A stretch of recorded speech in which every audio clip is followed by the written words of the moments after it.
Hello everyone, welcome to the channel. आज की इस वीडियो में हम लोग इम्पॉर्टेंट आर्टिकल्स यानी कि अनुच्छेद जो हमारे संविधान में दिए गए हैं उनको देखेंगे, जो बहुत इंपॉर्टेंट हैं और जो बार बार रिपीट होते हैं एग्जाम्स में, उनको हम यहाँ पर देखने वाले हैं। स्टार्ट करते हैं। सबसे पहले देखिए अनुच्छेद 1 से लेकर 4 तक क्या है संविधान में दिया हुआ। ये संघ और उसके राज्य क्षेत्र के बारे में मेंशन किया गया है, पार्ट 1 और अनुच्छेद 1 से लेकर 4। ठीक है, फिर नेक्स्ट आता है पार्ट 2 भाग 2। इसमें अनुच्छेद 5 से 11 मेंशन किए गए हैं और यहाँ नागरिकता के बारे में बात की गई है। फिर आता है अनुच्छेद 12 से 35, इनमें मौलिक अधिकार मेंशन किए गए हैं भाग 3 के अंदर। तो ये क्वेश्चन तो बहुत ये जो पूरा पार्ट है ना, ये बहुत इंपॉर्टेंट है, क्योंकि बहुत सिंपल क्वेश्चन पूछ लेते हैं कि भाग 3 में क्या मेंशन किया गया है, मौलिक अधिकार कौन से आर्टिकल्स हैं 12 से लेकर 35 तक। अब ये कितने अधिकार हैं हमारे पास मौलिक अधिकार, तो 6 तरह के अधिकार हैं। एक चीज़ ये याद रखिएगा, स्टार्टिंग में जब हमारा संविधान आया था फोर्स में, उस समय पर हमारे पास 7 अधिकार हुआ करते थे मौलिक अधिकार, लेकिन फिर बाद में एक को हटा दिया गया। कौन सा अधिकार है वो? संपत्ति का अधिकार। उसको मौलिक अधिकार की कैटेगरी से हटाकर हमने एक नॉर्मल वैधानिक अधिकार बना दिया।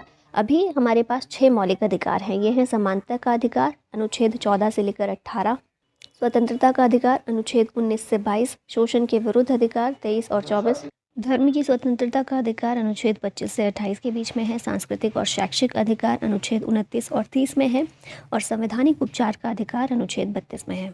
अनुच्छेद 32 वही अधिकार है जिसे डॉक्टर BR अम्बेडकर ने संविधान की आत्मा कहा है।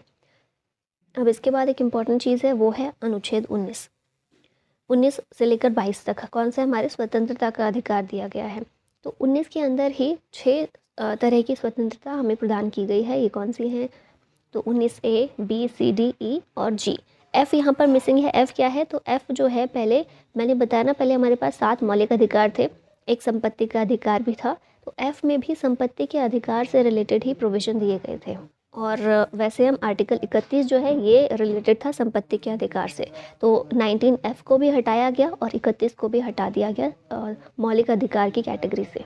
तो ये 19 के अंदर 6 अधिकार हैं। ये 6 अधिकार वही हैं कि संघ बनाने का अधिकार, कहीं भी आने जाने की स्वतंत्रता, कोई भी व्यवसाय या पेशा करने की स्वतंत्रता, कहीं भी बसने की स्वतंत्रता, देश में कहीं भी घूमने का अधिकार, शांतिपूर्ण सम्मेलन करने का अधिकार, ये सारे अधिकार आते हैं 19 के ये सारी सब कैटेगरीज में। आगे देखिए 36 से लेकर 51 तक राज्य के नीति निर्देशक तत्व दिए गए हैं, DPSP इनको बोलते हैं शॉर्ट में, और ये भाग 4 के अंदर हैं।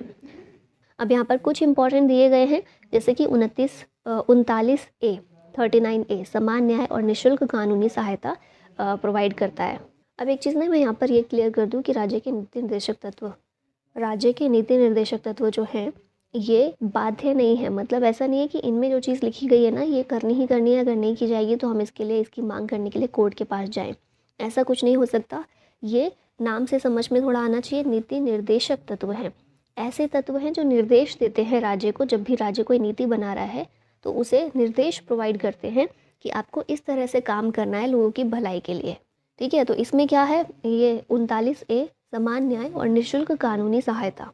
तो इसका मतलब ये हुआ कि जो राज्य है या जो हमारी सरकार है वो कोशिश करेगी कि समान न्याय सबको दिया जाए और निःशुल्क फ्री में लीगल एड प्रोवाइड की जाए, फ्री में कानूनी सहायता लोगों को प्रोवाइड की जाए। लेकिन ये कोशिश करेगा राज्य ऐसा हो। अगर राज्य के पास पैसा है, संसाधन है, तो वो ऐसा करेगा। अगर नहीं हो पा रहा है तो नहीं करेगा। जैसे हम कोर्ट में जाते हैं तो हमें मुकदमा लड़ना है तो हमें सरकारी वकील जो है उसकी सुविधा मिलती है। लेकिन अगर मान लो कि सरकारी वकील कोई अवेलेबल नहीं है या हमें नहीं मिल पाया, तो हम उसे उस अधिकार, ऐसा कोई अधिकार नहीं है हमारे पास, तो इसके लिए हम कोर्ट के पास नहीं जा सकते कि देखिए सर हमें सरकारी वकील चाहिए और नहीं मिल रहा है तो हमें दिलवाइए। ऐसा नहीं हो सकता ना। तो इसीलिए ये निर्देश है कि सरकार कोशिश करे, राज्य कोशिश करे कि ये प्रोवाइड किया जाए। ऐसे ही 40 जो है ये ग्राम पंचायत के संगठन की बात करता है। तो ये वाला जो है, अब इसके लिए देखिए स्टार्टिंग में ये रख दिया गया था, स्टार्टिंग में संविधान में इसको DPSP के अंदर रखा गया।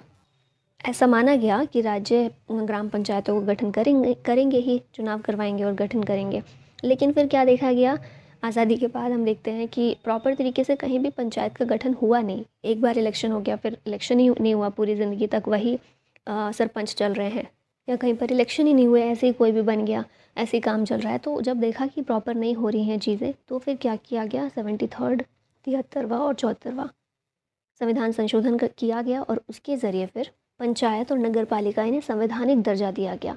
पहले संवैधानिक दर्जा इनको नहीं मिला हुआ था, पहले ये डीपीएसपी का पार्ट थे आर्टिकल 40 अनुच्छेद 40 में।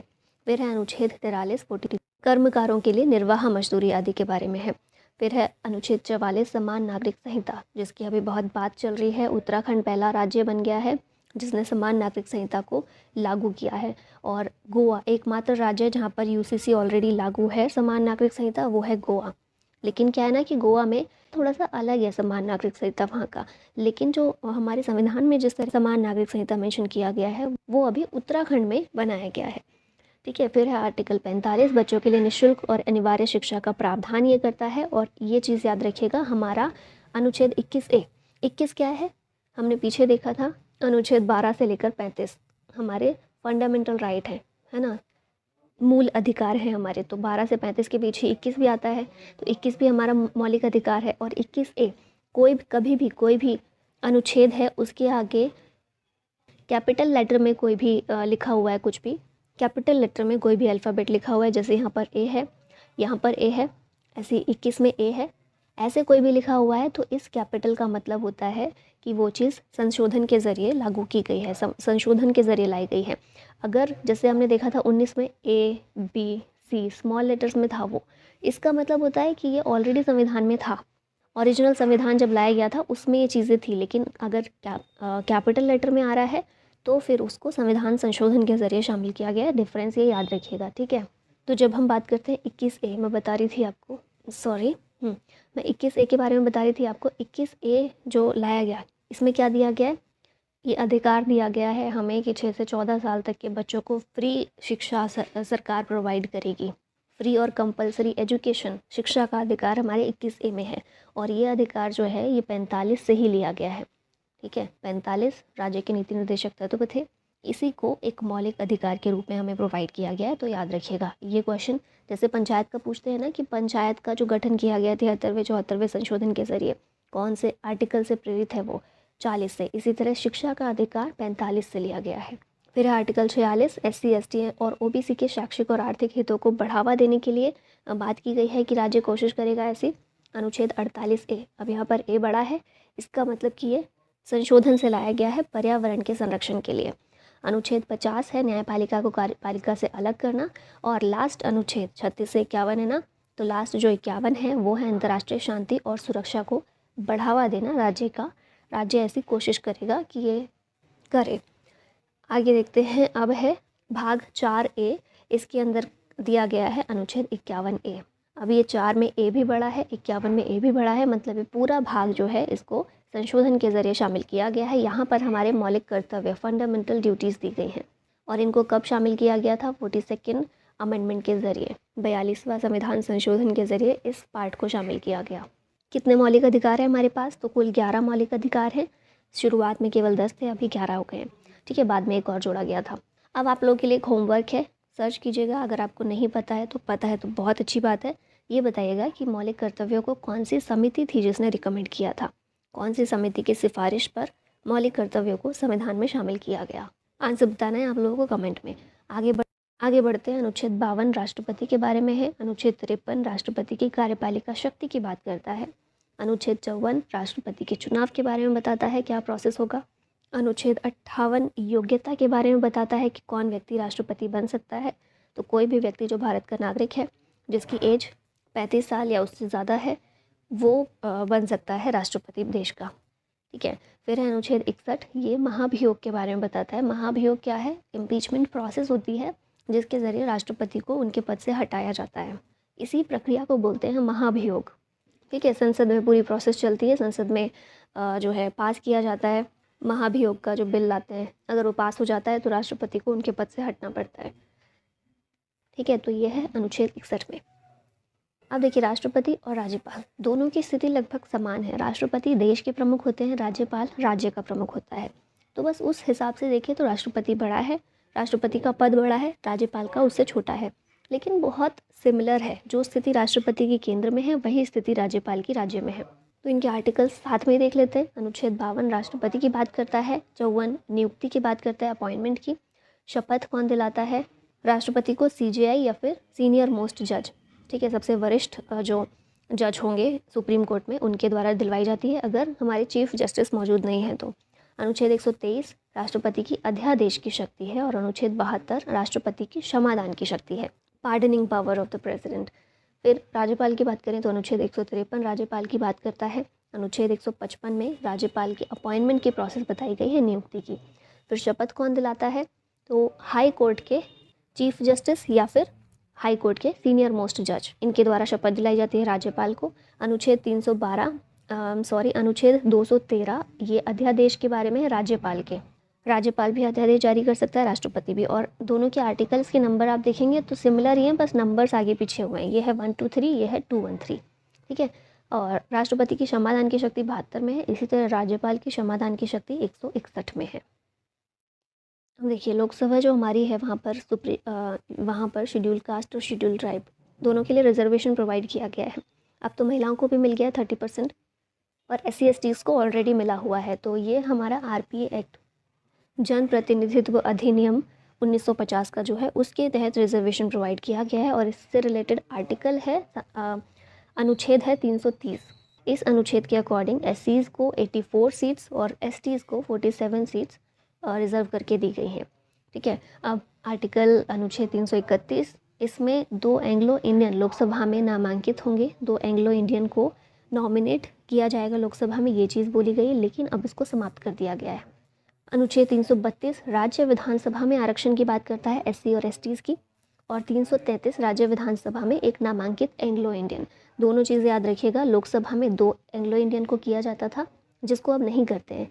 राज्य विधानसभा में एक एंग्लो इंडियन को नामांकित किया जाता है, इसको अभी ख़त्म नहीं किया गया है, ठीक है। अब केंद्र और राज्य दोनों के प्रोविजन साथ में देख लेते हैं। तो प्रधानमंत्री के बारे में है आर्टिकल 74 प्रधानमंत्री की नियुक्ति की बात करता है अनुच्छेद 75। अनुच्छेद 78 में कर्तव्य दिए गए हैं प्रधानमंत्री के, और अटॉर्नी जनरल ऑफ इंडिया के बारे में है अनुच्छेद 76। अब स्टेट की बात करें तो अनुच्छेद 163 मुख्यमंत्री के बारे में है। 164 नियुक्ति बताता है मुख्यमंत्री की किस तरह होगी। 167 में मुख्यमंत्री के कर्तव्य हैं, और 165 में एडवोकेट जनरल ऑफ स्टेट के बारे में मेंशन किया गया है। और ये इम्पॉर्टेंट है, आर्टिकल अनुच्छेद 80 का क्लॉज 3 ये बताता है कि राज्यसभा में 12 सदस्यों को राष्ट्रपति के द्वारा मनोनीत किया जाएगा। और ये 12 सदस्य कौन सी फील्ड से होंगे, ये लिटरेचर, आर्ट, साइंस या सोशल सर्विस, ये 4 फील्ड से 12 सदस्य नॉमिनेट किए जाते हैं। अब यहाँ सुप्रीम कोर्ट और हाई कोर्ट के बारे में बात कर लेते हैं। दोनों अनुच्छेद 124 जो है सुप्रीम कोर्ट की बात करता है, और अनुच्छेद 214 हाई कोर्ट की बात करता है। तो देखिए यहाँ भी नंबर का हेर फेर है, सिर्फ 124 214।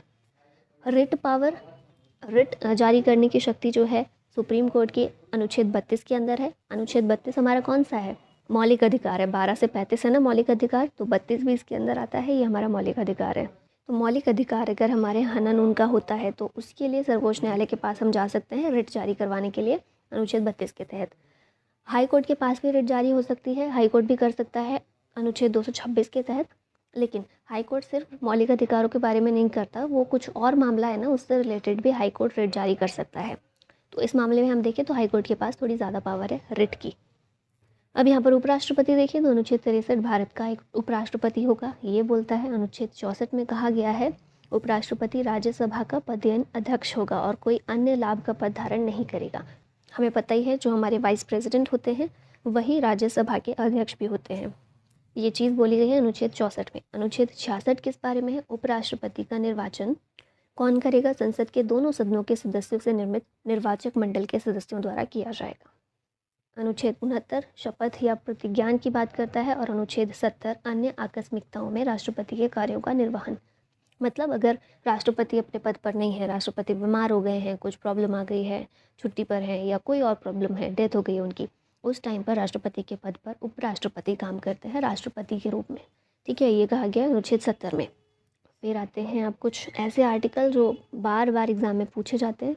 अनुच्छेद 14 समानता का अधिकार देता है हमें। अनुच्छेद 17 अस्पृश्यता का उन्मूलन करता है, अनटचेबिलिटी को ख़त्म करता है। अनुच्छेद 44 समान नागरिक संहिता के बारे में है। अनुच्छेद 108 संयुक्त बैठक जॉइंट सिटिंग के बारे में है। अब ये क्या होती है, तो लोकसभा और राज्यसभा कोई भी कानून पास करना हो तो इन दोनों की ज़रूरत होती है हमें, है ना, पार्लियामेंट जिसको बोलते हैं संसद। तो कोई भी बिल आ रहा है जिस पर डिसाइड नहीं हो पा रहा है ठीक से कि बिल ये पास हो या नहीं हो, है ना, कोई डिसीजन नहीं ले पा रही है या तो लोकसभा या राज्यसभा कोई भी, तो ऐसे में क्या होता है, राष्ट्रपति एक संयुक्त बैठक बुलाते हैं जहाँ पर लोकसभा और राज्यसभा दोनों के मेंबर्स एक साथ आकर बैठते हैं। फिर उस बिल पर वोटिंग होती है, या फाइनल बताओ पास करना है या नहीं करना, तो वहाँ पर फाइनल डिसीजन हो जाता है।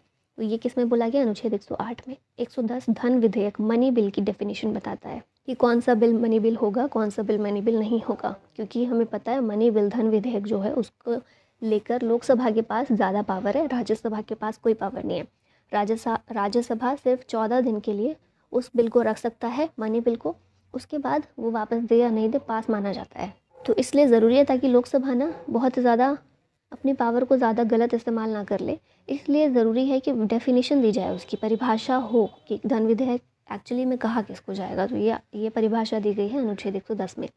और एक चीज़ और याद रखिएगा, फाइनल अथॉरिटी किसके पास है, कोई भी बिल धन विधेयक है या नहीं, ये डिसाइड करने की फाइनल अथॉरिटी लोकसभा के स्पीकर के पास होती है। ठीक है, अगला आता है अनुच्छेद 112। इसमें हमारा बजट दिया गया है, बजट के बारे में प्रोविज़न दिए गए हैं। बजट शब्द संविधान में कहीं नहीं है, बजट की जगह पर जो शब्द इस्तेमाल किया गया है वो है एनुअल फाइनेंशियल स्टेटमेंट, वार्षिक वित्तीय विवरण। ठीक है, बजट शब्द नहीं है संविधान में कभी कहीं भी। अनुच्छेद 148 कैग के बारे में है, भारत के नियंत्रक और महालेखा परीक्षक। 262 में अंतर्राज्यीय नदी जल विवाद के निपटारे हेतु प्रोविज़न किए गए हैं। रिवर डिस्प्यूट अगर होता है दो राज्यों के बीच, तो दो राज्यों के बीच या दो से ज़्यादा राज्यों के बीच, तो उसको निपटाने के लिए किस तरह निपटाया जाएगा, ये सारी दी गई है प्रोसेस। अनुच्छेद 263 में अंतर्राज्यीय परिषद की बात की गई है, इंटर स्टेट काउंसिल। अनुच्छेद 280 वित्त आयोग की बात करता है, ये काफ़ी इंपॉर्टेंट है। अनुच्छेद 324 निर्वाचन आयोग के बारे में है, इलेक्शन कमीशन के बारे में, और भाग 15 में इसके बारे में बात की गई है। राज्य निर्वाचन आयोग की भी व्यवस्था है संविधान में, वो आर्टिकल 243 के अंदर है। और ये याद रखिएगा 243 जो है आर्टिकल, ये 73वां और 74वां संशोधन आया था ना, पंचायतों का गठन किया गया जिसके ज़रिए, वो आर्टिकल है ये। और उसी टाइम पर राज्य चुनाव आयोग की व्यवस्था की गई थी, क्योंकि जो पंचायत और नगर पालिका का इलेक्शन है वो हमारा देश का निर्वाचन आयोग नहीं देखता है, वो काम राज्य चुनाव आयोग का है। ठीक है, अब यहाँ पर इमरजेंसी का प्रोविज़न दिया गया है। आपातकाल जो हमारे यहाँ लगाया जाता है, 3 तरह का आपातकाल लगाया जा सकता है, राष्ट्रीय आपातकाल, प्रेसिडेंट्स रूल, राष्ट्रपति शासन, और वित्तीय आपातकाल। तो राष्ट्रीय आपातकाल अनुच्छेद 352 में दिया गया है, राष्ट्रपति का शासन अनुच्छेद 365 में दिया गया है मेनली, पर 356 भी इसी बारे में है। ठीक है, तो दोनों ही इससे रिलेटेड है। और आर्टिकल 360 अनुच्छेद 360 वित्तीय आपातकाल की बात करता है। एक चीज़ और मैं यहाँ पर मेंशन कर दूँ, पहले जो है राष्ट्रीय आपातकाल इस आधार पर लगाया जा सकता था। वैसे तो कई सारे आधार होते हैं ना कि राष्ट्रीय आपातकाल लग सके, कोई युद्ध हो गया है, बाह्य आक्रमण हो गया है, ऐसी कोई प्रॉब्लम आ गई है तो। लेकिन पहले क्या शब्द था यहाँ पर, एक आंतरिक गड़बड़ी शब्द था। राष्ट्रीय आपातकाल, आंतरिक गड़बड़ी अगर कुछ होती है तो उस आधार पर लगाया जा सकता है। अब सोचिए थोड़ा कि आंतरिक गड़बड़ी शब्द जो है ये बहुत वेग सा है कि आंतरिक गड़बड़ी किसको बोलेंगे। तो आंतरिक गड़बड़ी का सहारा लेते हुए ही इंदिरा गांधी ने 1975 में आपातकाल लगा दिया था देश में, है ना। तो इसीलिए फिर क्या किया गया, 44वां संविधान संशोधन 1978 में लाया गया और ये बोला गया कि आंतरिक गड़बड़ी जैसा कोई शब्द नहीं होगा इसमें। राष्ट्रीय आपातकाल तभी लग सकता है जब युद्ध, बाह्य आक्रमण या फिर सशस्त्र विद्रोह जैसी स्थिति हो, क्योंकि आंतरिक गड़बड़ी तो डिफाइन ही नहीं की जा सकती। जैसे इंदिरा गांधी ने भी आंतरिक गड़बड़ी के आधार पर लगाया था, लेकिन आंतरिक गड़बड़ी मतलब क्या, चुनाव में वो हार रही हैं, इसको आंतरिक गड़बड़ी बोला जाएगा, या फिर देश उनके खिलाफ थोड़ा जा रहा है जनमत, इसको आंतरिक गड़बड़ी बोलेंगे, इसको तो नहीं बोल सकते। तो इसीलिए ये शब्द हटा दिया गया 44वें संविधान संशोधन में 1978 में। ठीक है, आई होप क्लियर होगी चीज़ें। अब दो और इम्पॉर्टेंट आर्टिकल हैं यहाँ पर, अनुच्छेद 358 और अनुच्छेद 359। ये किस बारे में है, तो जब आपातकाल लगता है देश में तो उस समय पर हमारे जो मौलिक अधिकार होते हैं वो ख़त्म हो जाते हैं। तो उसके बारे में ये दोनों आर्टिकल्स हैं। अब ये दोनों क्या बोलते हैं, थोड़ा सा फ़र्क है दोनों में। 358 जो है ये आर्टिकल 19, अनुच्छेद 19 जो है ना हमारा स्वतंत्रता का अधिकार, उसको ख़त्म करता है। तो जैसे ही आपातकाल लगता है देश में, ये वाला अनुच्छेद अपने आप ख़त्म हो जाता है, ये वाला अधिकार अपने आप ख़त्म हो जाता है। क्योंकि आपातकाल लगता है तो आप ये नहीं कर सकते ना आपातकाल के टाइम पे कि आप सभा सम्मेलन कर रहे हैं या फिर आप कहीं भी घूम रहे हैं। आपातकाल तो लगा ही इसलिए क्योंकि इमरजेंसी वाली स्थिति आई है देश में, तो ऐसे में स्वतंत्रता लोगों की खत्म हो जाती है, ठीक है। अनुच्छेद 19 हमारा अबॉलिश हो जाता है। आर्टिकल 359 बाकी अधिकारों के बारे में, मौलिक अधिकार, ये केवल 358 केवल 19 के बारे में है और 359 बाकी सारे अधिकारों के बारे में। अब इसमें क्या बोला है, इसमें ये बोला है कि अनुच्छेद 20 और 21 हमारे जीवन का अधिकार और 21 में दोष सिद्धि का अधिकार है ना, जेल वाला है, ये जेल से रिलेटेड जो है आर्टिकल। तो 20 और 21 किसी भी आधार पर ख़त्म नहीं होंगे। मतलब ये नहीं है ना कि अगर इमरजेंसी लग गई है तो सरकार को आपको मारने का अधिकार हो गया, जीवन खत्म करने का अधिकार हो गया, ऐसा तो नहीं हो सकता।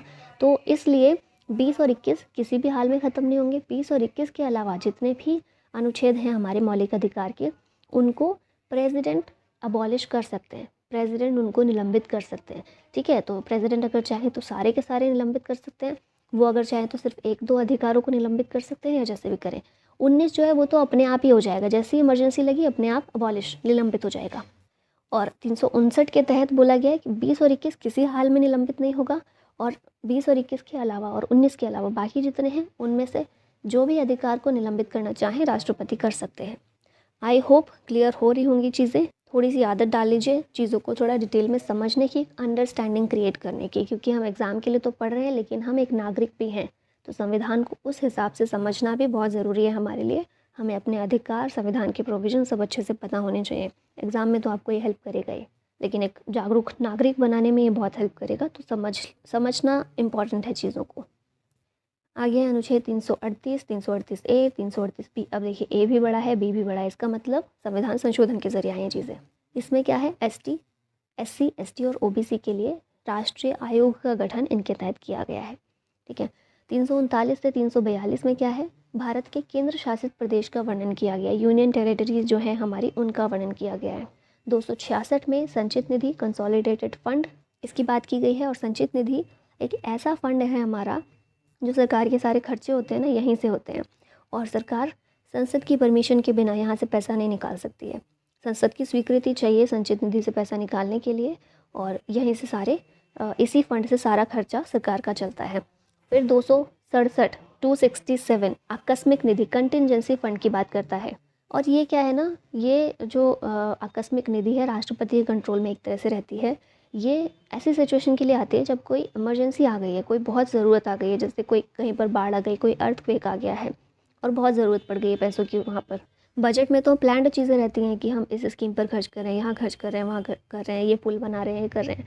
पर अब अचानक से कोई विपदा आन पड़ी है तो उसमें क्या करेंगे, पैसा कहाँ से आएगा। तो उसके लिए आकस्मिक निधि होती है कि अचानक कोई ज़रूरत पड़े तो यहाँ से पैसा उठाया जाएगा, और यहाँ से राष्ट्रपति जो है उनके अंडर में ये होता है। अनुच्छेद 351 हिंदी भाषा का प्रचार और उत्थान के बारे में है। अनुच्छेद 370 जम्मू कश्मीर को स्वायत्तता देता था लेकिन अभी नहीं। 371 नागालैंड समेत पूर्वोत्तर राज्य के कुछ राज्यों को स्वायत्तता देता है। अब जैसे 371 ए से लेकर जे तक प्रोविज़न किया गया है, तो इन सारे आर्टिकल्स में नागालैंड, असम, मणिपुर, सिक्किम, मिज़ोरम, अरुणाचल प्रदेश, इन सारे राज्यों के लिए, और भी कई सारे राज्य हैं, इनके लिए विशेष प्रावधान किए गए हैं। क्योंकि ये जो सारे स्टेट देख रहे हैं और बाकी जो 371 में जितने भी स्टेट्स हैं, वहाँ पर क्या है, जनजातीय संस्कृति बहुत ज़्यादा है, जनजातीय लोग बहुत ज़्यादा रहते हैं, जनसंख्या उनकी ज़्यादा है। तो इसीलिए उनकी संस्कृति को प्रोटेक्ट किया जाए, इसके लिए उन्हें कुछ कुछ विशेष प्रावधान किए गए हैं उनके लिए।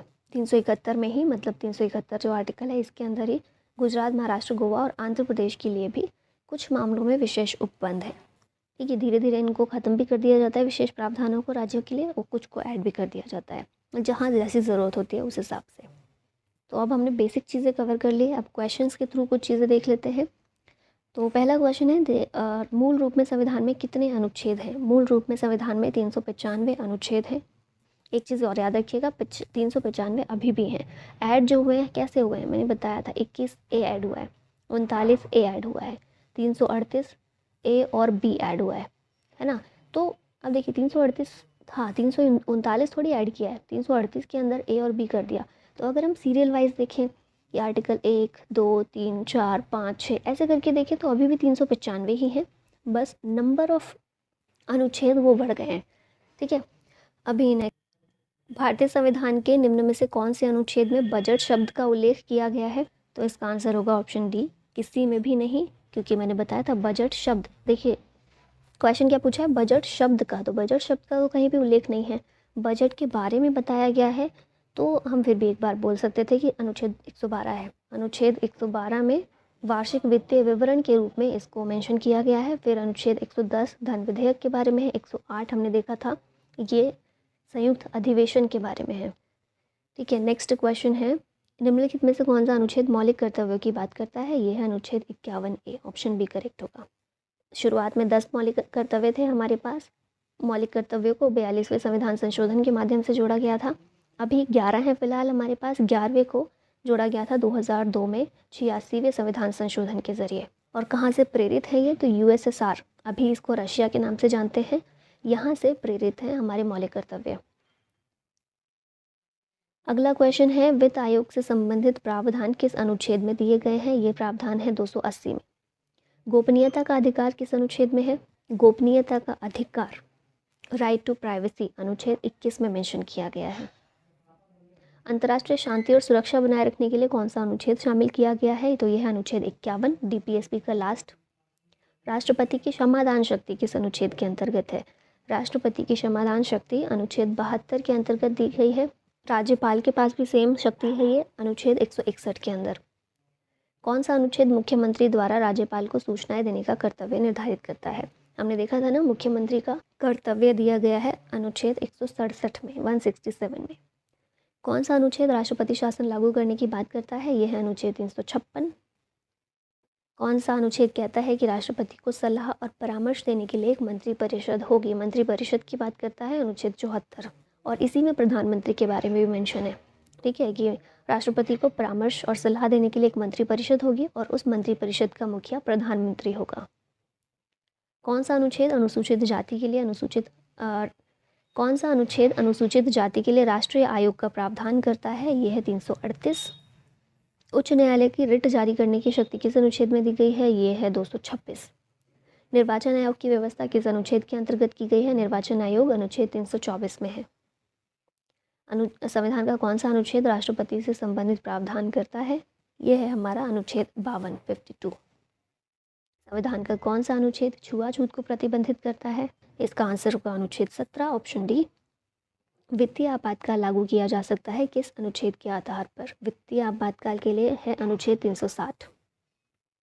B.R. अम्बेडकर ने संविधान के किस अनुच्छेद को भारतीय संविधान का हृदय और आत्मा कहा? Heart and soul of the Indian constitution.